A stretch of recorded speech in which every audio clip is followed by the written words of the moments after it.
Do you ever get that feeling, deep down, Yeah. that maybe the old maps for meaning just aren't cutting it anymore?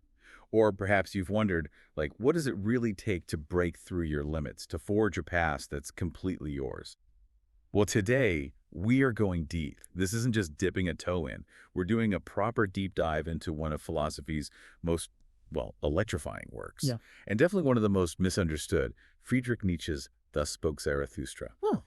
We've sifted through quite a stack of analyses, summaries, different interpretations, really trying to cut through the complexity. And our mission for you listening is to give you a clear shortcut, a way into Zarathustra's really radical journey, his critiques, his vision for humanity. So you can walk away informed, yeah, but maybe also a little provoked. Yeah, and what's so fascinating about Zarathustra, I think, is how it was published, right? In 4 parts between 1883 and 1885. And it just completely defies what you'd expect from a philosophy book. Right. It's not a dry treatise. Not at all. Nietzsche uses this fictional prophet, Zarathustra, who comes down from the mountains after years alone. And he doesn't bring arguments, not in the usual sense. He brings parables, poetry. It's this blend of, like, scripture and drama and philosophy. Oh, wow. It's a really deliberate artistic choice, makes the ideas hit you differently, almost on a gut level. And all the while, he's using it to critique the morals, the religious values of his day. Okay, so it's this epic journey. And it starts with Zarathustra coming down from the mountain, right? After 10 years, he's full of wisdom, wants to share it. So who's the first person he bumps into? And why is that meeting so important for, well, the message he's bringing? Yeah, his very first encounter is, interestingly, with an old saint, a hermit living in the forest, totally devoted to God. And this is pivotal because almost right away, Zarathustra drops that bombshell, God is dead. The famous line. The famous line. And it's so crucial to understand what he means by that. It's not literally about whether a deity exists or, just celebrating atheism. It's really more of a profound cultural diagnosis. Nietzsche, through Zarathustra, is looking around and seeing that traditional religion, traditional morality, they just aren't the reliable foundations for meaning and truth they once were. At least not for modern society. So the old saint represents the past. Exactly. He's still living by those old absolute values. A way of life Zarathustra sees as, well, obsolete. Powerless, really, to guide humanity anymore in a world that's losing its spiritual anchors, whether it realizes it yet or not. Okay, so if God is dead, means that whole framework, the traditional moral compass, is collapsing. That leaves a huge void, right? Mm-hmm. What does Zarathustra say we should do then? How do we navigate that emptiness? Right, and that observation, it isn't meant to just cause despair. It's actually a radical challenge. He calls for a revaluation of all value. Revaluation. Yeah. If the old God-given foundations are crumbling, well, individuals have to step up. They need to reject those inherited morals and actively create their own values based on their own lives, their own will. That sounds massive. It is. It's a call for incredible courage, for creativity, to embrace life's challenges, the uncertainty, instead of just clinging to old traditions that might feel comforting but are ultimately maybe hollow. It's about forging something new, something authentic for existence. And this creation of new values, this leads us right to the heart of it, doesn't it? The Übermensch, which is a term that gets thrown around a lot, often totally wrong. So let's really try and unpack it. What or who is the Übermensch? Yeah, the Übermensch, often translated Oderman, sometimes Superman. And that last one causes problems. It's absolutely not about a physical being or some kind of biological race. That's a dangerous misreading. Right. Very important distinction. Hugely important. It's a symbolic ideal. It represents the highest potential spiritually, intellectually that humanity could reach. Think of someone who's completely moved beyond conventional morality, beyond societal pressures, the whole herd mentality he talks about. Right. They create their own values. They shape their own destiny. They're not just preserving themselves. They're focused on overcoming themselves. Self-overcoming. Exactly. Now, it's true. The Nazis tragically twisted this idea for their horrific ideology. Which Nietzsche would have despised. Absolutely abhorred it. His focus was entirely individual, spiritual, ethical, self-mastery, not dominating others. That clarification is just so critical. So, okay, if the Übermensch is this ideal of self-mastery, creating your own values, what's the engine driving that? What pushes someone towards that kind of, well, transformation? That brings us to another really key and often misunderstood concept, the will to power. Right. Another one that sounds a bit aggressive. It can sound that way, but again, the common interpretation misses the mark. For Nietzsche, it's not about crude domination, not about bullying people. It's more fundamental. It's the basic life-affirming drive in all living things. Okay. Yes, there's self-preservation in there, but it goes deeper. It's the desire for growth, for expansion, for actively interpreting reality, shaping it. Shaping it. Like that. Think of an artist molding clay, or a scientist developing a theory, or even a philosopher building a new ethical system. These are all expressions of the will to power. It's a creative force, taking the chaos of life and giving it form, structure. I see. Expanding your potential, constantly pushing against resistances, both internal and external. That's the will to power he's talking about. That paints a really different picture. Much more about inner strength, creativity. Okay, so how does someone actually become this Übermensch? How do you start? Zarathustra lays out this really vivid path, doesn't he? These 3 metamorphoses. He does, using these incredible images. It's a journey of the spirit. First stage, the camel. The camel. Yeah. Picture a spirit that takes on burdens. It carries the immense weight of traditional values, morality, duty. It's disciplined. It submits to society's expectations, absorbs all the thou shalts. So like learning the rules first? Kind of. It signifies humility, discipline, taking on the accumulated wisdom and rules of the world. You have to carry that weight first, like a student soaking everything up before they can possibly challenge it. Okay, so you bear the burden dutifully. What happens next? What comes after the camel? After carrying that load, the spirit transforms into the lion. Roar. Exactly. The lion is all about rebellion. It confronts the thou shalt with its own powerful I will.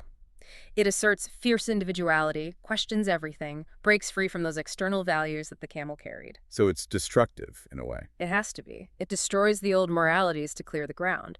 But this isn't easy. It involves struggle, definite suffering. You're tearing yourself away from everything you knew. It's the courage to say a resounding no to the past, to what no longer fits. That makes sense. You need to clear the slate.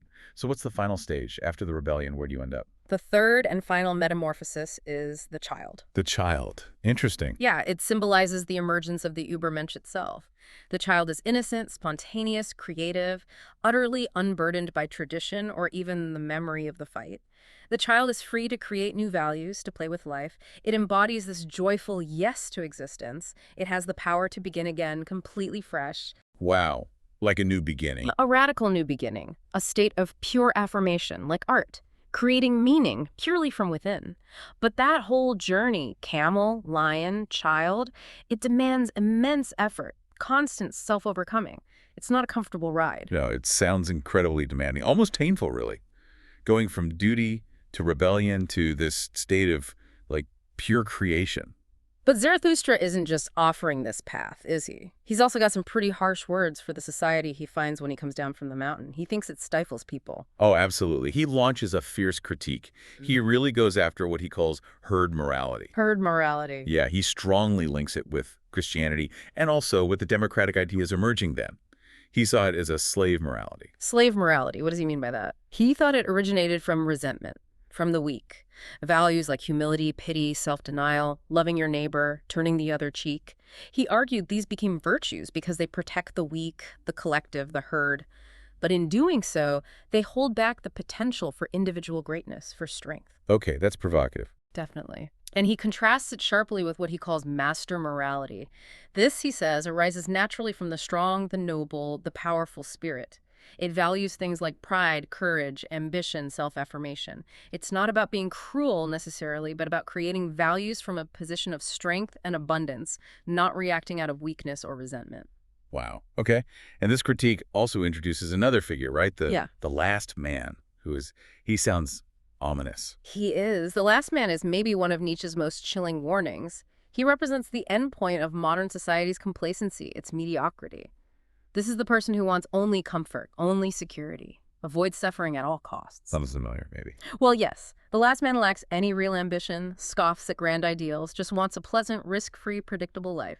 Zarathustra has them ask, what is love? What is creation? What is yearning? What is a star? And then they just blink, content in their smallness. And the people Zarathustra first meets. The townspeople in Motley Cow, yeah, they actually laugh at Zarathustra's vision of the Übermensch and ask him to turn them into these last men instead. Oh, wow. It shows the danger for Nietzsche, of nihilism. Not the angry, destructive kind, but the passive, comfortable kind, where you reject the old values, sure, but you don't create anything new and life-affirming, you just drift. A society of last men, for him, has lost its vitality, its creative spark, its whole potential for growth. That really lands. Especially today, when, comfort and security seem like such dominant goals, maybe the only goals sometimes. It Yeah. really forces you to ask, what are we missing? Precisely. It's a direct challenge. How do we balance that understandable desire for safety with the need for meaning, for growth? Are we willing to embrace discomfort for something higher? It holds up a pretty stark mirror. Okay, so beyond the social critique, Zarathustra hits us with another huge idea. One of Nietzsche's most famous, maybe most challenging concepts, eternal recurrence. This one really makes you stop and think. It absolutely does. It's a profound thought experiment. Zarathustra suggests, what if time isn't linear but cyclical? What if everything in your life, every single moment, every joy, every pain, every thought, every sigh, what if it has already happened countless times and will happen again exactly the same way, forever? Whoa. He puts it starkly. Imagine a demon creeps into your loneliest moment and says, this life, as you now live it and have lived it, you will have to live once more and innumerable times more, everything the same. How would you react? That's terrifying and fascinating. It's like the ultimate test of your life right now. Would you Yeah. want it to repeat infinitely? Exactly. It's less about cosmology, about whether the universe actually works that way, and more an existential test, a yardstick for your life. Could you embrace your life so fully, affirm every single part of it, including the suffering, the mistakes, the struggles, that you could say to that demon, yes, and amen, bring it on again? That's an incredible standard. It is. It pushes you to live authentically, intensely, to reject any hope of escaping life's difficulties in some afterlife, and instead to love this life in its entirety so much that you'd will its eternal return. It's powerful stuff. And what's amazing is how Nietzsche doesn't just state these ideas. He weaves them into the story through these really memorable characters and symbols. They really stick with you. Absolutely. The narrative is the philosophy in many ways. Think about the tightrope walker. Right, early on. Yeah, walking that thin rope high above the marketplace, Nietzsche uses him as a symbol for humanity itself, this dangerous crossing, a rope tied between beast and overman. It shows how precarious our existence is, always risking a fall back into primal nature or striving towards something higher. And he falls. He falls. And Zarathustra doesn't scold the crowd for watching. He actually carries the dying man's body away. It's this really moving moment where Zarathustra learns he can't just preach to the masses. He needs to find individuals who might understand. It highlights the loneliness of that journey. And Zarathustra isn't entirely alone, though. He has his animals. That's right, his constant companions. The eagle and the serpent. The eagle soaring high, representing pride, vision, freedom. The serpent, wise, close to the earth, representing deep wisdom, maybe even cunning, connected to life's primal energy. So high and deep together. Exactly. They symbolize that necessary integration. Lofty ambition combined with grounded wisdom. They kind of embody his teaching. And we see him retreating a lot, back to his mountain, his cave. What's the deal with solitude for Zarathustra? Is he just antisocial?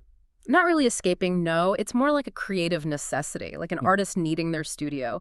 He retreats to regain strength, yes, but more importantly, to create values away from the noise and distraction, what he calls the flies of the marketplace. The buzz of the crowd. Yeah, the triviality, the herd mentality, true value creation for him needs that space, that quiet reflection away from social pressures. And later on, he attracts this strange group of people, right? The higher men.